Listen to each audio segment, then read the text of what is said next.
नाव काय आजी? भामाबाई बाबाराव यादव, राहणार हसू, तालुका कंधार, जिल्हा नांदेड. अच्छा. काय वय आहे आता तुमचं? आमचं 75. कधीपासून येत आहे तुम्ही वारीला? आम्ही 81 पासून सुरू केलं तेव्हा. काय म्हणतो विठ्ठल तुमचा? काय म्हणते चांगलं केलं आमच्या विठ्ठलानं मला भरपूर दिलं. विठ्ठलानं भरपूर दिला. 81 पासून तुम्ही वारीला येत आहे, तेव्हा कसं वातावरण होतं इथलं पंढरपूरचं? पंढरपूरचं तेवढं काय नव्हतं. आता झालंय. काय काय बदल झालाय आता? आता बघ कसं आहे, आता चंद्रभागेच्या कडून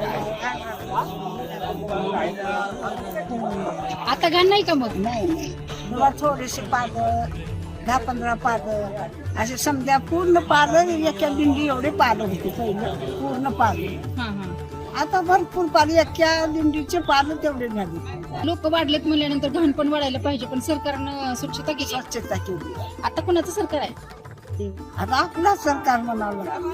म्हणजे फडणवीस सरकार आपलं सरकार आहे का आता?